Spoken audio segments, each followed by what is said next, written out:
Concept के बारे में जानने वाले हैं, जिसे अगर आप सीख जाते हैं तो आपकी ट्रेडिंग स्टाइल हमेशा हमेशा के लिए बदल जाएगा।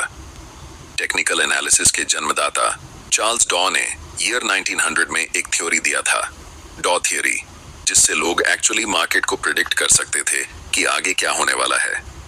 भले ही आज के यूट्यूब ट्रेडिंग चैनल इस बारे में बात ना करती हो, लेकिन आज भी यह स्ट्रेटजी उतनी ही कामयाब है जीतने की 100 साल पहले थी। और यह स्ट्रेटजी इसी थ्योरी से ड्राइव हुआ है, जिसे मल्टी टाइम फ्रेम एनालिसिस कहा जाता है। इस वीडियो में मैं आपको समझाऊंगा कि कैसे आप हायर टाइम फ्रेम से लेकर लोअर टाइम फ्रेम तक चार्ट्स का एनालिसिस कर सकते हैं और अपने ट्रेडिंग डिसीजन को बेहतर बना सकते हैं। तो सबसे पहले समझते हैं कि मल्टी टाइम फ्रेम एनालिसिस होता क्या है। यह एनालिसिस का एक तरीका है जिसमें आप पहले हायर टाइम फ्रेम का एनालिसिस करते हैं और फिर धीरे धीरे लोअर टाइम फ्रेम तक आते हैं। इस प्रोसेस में आपको 3 महत्वपूर्ण टाइम फ्रेम की जरूरत होती है। पहला time frame direction time frame होता है, जिसका उपयोग आप मार्केट की दिशा को समझने के लिए करते हैं। मैं इंट्राडे और स्विंग ट्रेडिंग का मिक्स उपयोग करता हूं, तो मैं 4 घंटे का टाइम फ्रेम डायरेक्शन के लिए, 1 घंटे का टाइम फ्रेम बिहेवियर के लिए और 15 मिनट का टाइम फ्रेम एंट्री के लिए उपयोग करता हूं। लेकिन अगर आप स्काल्पर हैं तो आपके लिए ये टाइम फ्रेम्स अलग होंगे। आप 1 घंटे को डायरेक्शन के लिए, 15 मिनट को बिहेवियर के लिए और 5 मिनट टाइम फ्रेम को एंट्री के लिए इस्तेमाल करेंगे। इसलिए टाइम फ्रेम पूरी तरह से आपके ट्रेडिंग स्टाइल पर निर्भर करता है, लेकिन मैंने एग्जांपल देकर समझा दिया है, जिससे आप अपने ट्रेडिंग स्टाइल के हिसाब से सही टाइम फ्रेम चुन सकते हैं। मल्टी टाइम फ्रेम एनालिसिस को शुरू करते हैं, जिसमें हम सबसे पहले 4 घंटे के टाइम फ्रेम को चुनेंगे, ताकि हमें पता चल सके कि मार्केट इस समय किस दिशा में है। 4 घंटे का टाइम फ्रेम चुनने का सबसे बड़ा कारण यह है कि यह हमें मार्केट का पूरा स्ट्रक्चर बता देता है कि अभी मार्केट किस दिशा में है। अगर हम 15 मिनट का चार्ट इस्तेमाल करते तो हमें स्पष्ट दिशा का पता नहीं चलता, क्योंकि प्राइस ऊपर नीचे कर रही होती है। इसलिए दिशा को समझने के लिए हमेशा बड़े टाइम फ्रेम पर जाना बेहतर रहता है। आप में से ज्यादातर लोग इस चार्ट को देखकर कंफ्यूज हो सकते हैं कि यहाँ प्राइस क्या कर रही है और हमें कैसे ट्रेड लेना चाहिए, बाय करना है या सेल करना है, या फिर अभी ट्रेड नहीं करना है। लेकिन यह गलत तरीका है चार्ट्स को देखने का, क्योंकि हम एक इंट्राडे या स्विंग ट्रेडर हैं। हमें बहुत पुराने चार्ट्स को नहीं देखना चाहिए। हमें यह ऑब्जर्व करना है कि हाल के समय में मार्केट की प्राइस कैसे बिहेव कर रही है। तो हमारे चार्ट्स पर बहुत सारे सपोर्ट और रेजिस्टेंस लाइंस बन जाएंगी, जिससे आपका चार्ट बहुत जटिल हो जाएगा और आप ट्रेडिंग डिसीजन नहीं ले पाएंगे।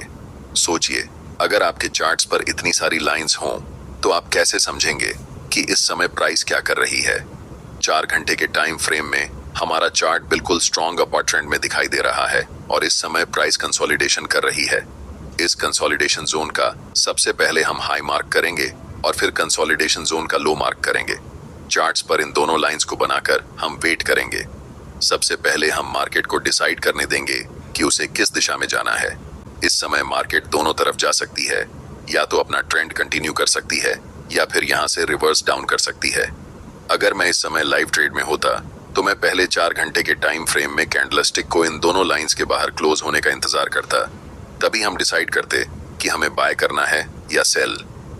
अगले कुछ कैंडल्स में प्राइस लोअर लो के नीचे कैंडल क्लोज करती है। ऐसे समय में ज्यादातर नए ट्रेडर्स सेल पोजीशन में एंटर करते हैं। मैं चाहता हूं कि आप ध्यान से देखें कि इसके बाद प्राइस क्या करती है। अगले ही कैंडल में एक बड़ी ग्रीन बुलिश कैंडल बनती है। अब जो मैं आपको बताने वाला हूं उसे ध्यान से सुने, क्योंकि ये चीज आपकी ट्रेडिंग स्टाइल को हमेशा के लिए बदल सकती है। मैं आपको एक सीक्रेट टिप दे रहा हूं, बिल्कुल फ्री में। अभी चार्ट्स 4 घंटे के टाइम फ्रेम में हैं और हम देख सकते हैं कि ये एक स्ट्रॉन्ग अप ट्रेंड है। लेकिन जैसे ही हम चार्ट्स को 1 घंटे के टाइम फ्रेम में बदलते हैं तो हमें दिखता है कि प्राइस धीरे धीरे नीचे की तरफ जा रही है। और जब हम 1 घंटे के टाइम फ्रेम को 15 मिनट के टाइम फ्रेम में बदलते हैं तब हमें चार्ट्स पर एक स्ट्रॉन्ग डाउन ट्रेंड दिखता है। ये बात आपको कंफ्यूज कर सकती है कि 4 घंटे के टाइम फ्रेम पर प्राइस अप ट्रेंड दिखा रही है, लेकिन 1 घंटे और 15 मिनट के टाइम फ्रेम में प्राइस डाउन ट्रेंड शो कर रही है। ऐसा क्यों हो रहा है, इसे समझिए। जब प्राइस 4 घंटे के टाइम फ्रेम में थी तो लास्ट कुछ कैंडल्स में प्राइस रिट्रेसमेंट या पुल बैक ले रही थी। इसी पुल बैक को छोटे टाइम फ्रेम में देखने पर यह हमें डाउन ट्रेंड जैसा दिखाई देता है। एक बात हमेशा याद रखें, हायर टाइम फ्रेम हमेशा छोटे टाइम फ्रेम के ट्रेंड से ज्यादा मजबूत होता है। इस सिचुएशन में 4 घंटे का टाइम फ्रेम 3 घंटे के टाइम फ्रेम से और 15 मिनट के टाइम फ्रेम से भी ज्यादा स्ट्रांग होगा, और 1 घंटे का टाइम फ्रेम 15 मिनट के टाइम फ्रेम से स्ट्रॉन्गर होगा। इसीलिए हम ट्रेड भी उसी डायरेक्शन में लेंगे जिसमें बड़े टाइम फ्रेम का ट्रेंड चल रहा हो। चूंकि 4 घंटे के टाइम फ्रेम का ट्रेंड अप ट्रेंड है, इसलिए हम बाय पोजीशन बनाने वाले हैं। अभी चार्ट्स 15 मिनट के टाइम फ्रेम में हैं और इस चार्ट्स में हमें तुरंत बाय ट्रेड में एंट्री नहीं करनी है, क्योंकि प्राइस का मोमेंटम अभी भी डाउन साइड की तरफ ही है। पहले हम वेट करेंगे कि प्राइस 15 मिनट के टाइम फ्रेम में बियरिश से बुलिश ट्रेंड में शिफ्ट हो जाए, तभी हम बाय पोजीशन में एंट्री करेंगे। अभी तक प्राइस हमें कोई सिग्नल नहीं दे रही है कि वह बुलिश होने वाली है, इसलिए हम अभी भी इंतजार करेंगे। प्राइस इस लेवल को रीटेस्ट करने आती है, लेकिन पूरी तरह से ब्रेक नहीं कर पाती और फिर से नीचे चली जाती है। ऐसा दोबारा होता है, जिससे हमें पता चलता है कि अभी प्राइस साइडवेज हो चुकी है। इस समय बाय पोजीशन में एंट्री करने के लिए यह जरूरी है कि प्राइस इस लेवल के ऊपर क्लोज होकर अप ट्रेंड का स्ट्रक्चर बनाए। अगर हम प्राइस को 1 घंटे के टाइम फ्रेम में बदलते हैं, तो हम देख सकते हैं कि अभी तक हमें कोई भी बुलिश सिग्नल चार्ट्स पर नहीं मिल रहा है जिससे हम बाय डिसीजन बना सकें। अगले कुछ कैंडल्स में प्राइस लास्ट स्विंग लो तक आती है और उस पर्टिकुलर लेवल से एक स्ट्रॉन्ग रिजेक्शन लेकर ऊपर की तरफ बढ़ जाती है, जिससे एक बिग ग्रीन बुलिश कैंडल बनती है। प्राइस ने ट्रेंड लाइन को ब्रेक कर दिया है, लेकिन हमें 1 घंटे के टाइम फ्रेम पर ट्रेड एंट्री नहीं करनी है, इसलिए हम अपने चार्ट्स को 15 मिनट के टाइम फ्रेम में बदल रहे हैं। अब हम कह सकते हैं कि मोमेंटम डाउन ट्रेंड से अप ट्रेंड में शिफ्ट हो चुका है और इस समय 15 मिनट के टाइम फ्रेम में मोमेंटम अप है, 1 घंटे के टाइम फ्रेम में मोमेंटम अप है और आखिरकार 4 घंटे के टाइम फ्रेम में भी मोमेंटम अप है।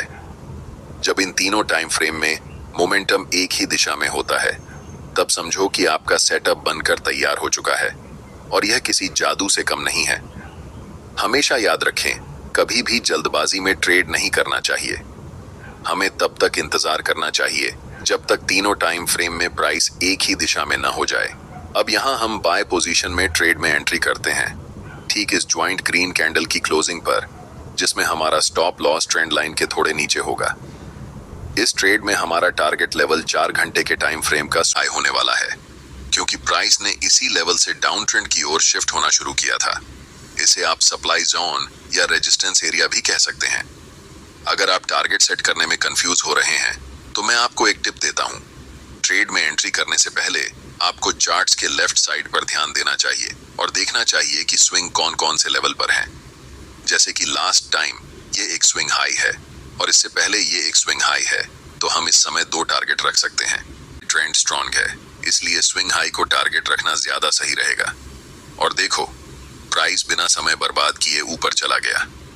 अब मैं आपको एक और तरीका बताता हूं कि कैसे इस ट्रेड में एंट्री करनी है। 1 घंटे में शिफ्ट करते हैं।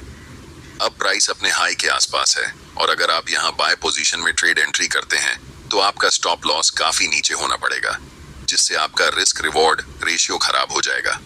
इसलिए हमें तुरंत ट्रेड में एंट्री नहीं करनी है, बल्कि प्राइस को पहले रिट्रेस होने देना चाहिए इस लेवल तक। प्राइस रेड कैंडल बनाते हुए नीचे आती है और इस लेवल को टच करती है, लेकिन आप तुरंत यहाँ पर एंट्री नहीं ले सकते। अगर आप यहाँ एंट्री लेते हैं, तो आप बस अनुमान लगा रहे हैं कि प्राइस ऊपर जाएगा, लेकिन प्राइस बहुत अनिश्चित होता है। चाहे कितना भी महत्वपूर्ण लेवल क्यों ना हो, वह कभी भी ब्रेक हो सकता है या फिर उस लेवल को रिस्पेक्ट नहीं कर सकता है। इसलिए हम इंतजार करते हैं कि मार्केट पहले कंफर्म हो जाए कि वह किस दिशा में जाने वाली है, उसके बाद ही हम ट्रेड में एंट्री करेंगे। आप अगर अपनी इच्छा के अनुसार ट्रेड करेंगे, तो यह एक खतरनाक तरीका हो सकता है। कभी भी मार्केट में सरवाइव नहीं कर सकते हैं, चाहे आपके पास कितना भी कैपिटल क्यों ना हो। अधिकतम 1 सप्ताह लगेगा और आपका कैपिटल डूब जाएगा। इसलिए हमेशा कंफर्मेशन का वेट करना चाहिए। अब प्राइस को 15 मिनट के टाइम फ्रेम पर शिफ्ट करते हैं। अगर आप देख रहे हैं कि प्राइस अभी भी डाउन ट्रेंड में है, तो हमें कुछ नहीं करना चाहिए। जब तक हमें इस लेवल के ऊपर एक स्ट्रॉन्ग ग्रीन कैंडल के साथ प्राइस क्लोज नहीं कर जाती, तब तक इंतजार करना जरूरी है। एक बार फिर प्राइस प्रीवियस स्विंग लो को ब्रेक करती है और अगले कुछ कैंडल में एक स्ट्रॉन्ग ग्रीन कैंडल बनाते हुए ऊपर की तरफ जाती है और इस लेवल के ऊपर स्ट्रॉन्गली क्लोज हो जाती है। यहाँ पर एक कारण है कि प्राइस इसी पार्टिकुलर लेवल से रिवर्स क्यों हुआ, जैसे ही हम चार्ट्स को बड़े टाइम फ्रेम पर शिफ्ट करते हैं तो चार्ट्स के लेफ्ट साइड में एक डिमांड जोन नजर आता है। हम यहाँ सप्लाई और डिमांड जोन कैसे ड्रॉ करते हैं इस पर चर्चा नहीं करेंगे, क्योंकि मैंने इस टॉपिक पर पहले ही एक डिटेल वीडियो बना दिया है। आप चैनल पर जाकर वह वीडियो देख सकते हैं। मैं चाहता हूं कि आप इस स्थिति को ध्यान से देखें और इसे उस वीडियो से लिंक कर पाएं जो मैंने पहले बनाया है। अब हमारे पास 3 कंफर्मेशन है। फर्स्ट, 15 मिनट के टाइम फ्रेम में ट्रेंड अप है।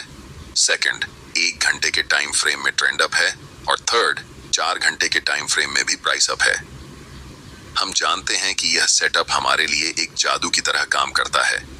इस कैंडल की क्लोजिंग पर हम बाय ट्रेड में एंट्री करेंगे, जिसमें हमारा स्टॉप लॉस कैंडल के लो के पास होगा और take profit next swing high पर होगा। अगर हम बड़े टाइम फ्रेम पर देखें तो ये हमारा 1 के लेवल है जहां तक प्राइस जा सकती है। आप देख सकते हैं कि प्राइस वैसा ही करता है, धीरे धीरे मार्केट स्ट्रक्चर बनाते हुए ऊपर की तरफ उस लेवल को टच करती है, जिससे हमारा टारगेट हिट हो जाता है और हम प्रॉफिट बुक कर लेते हैं। यह ट्रेडिंग स्ट्रेटेजी मेरे लिए सबसे अच्छा काम करती है, क्योंकि मैं एक इंट्राडे के साथ साथ स्विंग ट्रेडर भी हूं। लेकिन जब आप इस स्ट्रेटेजी को उपयोग में लाएंगे तो अपने ट्रेडिंग स्टाइल के अनुसार टाइम फ्रेम को चेंज कर सकते हैं।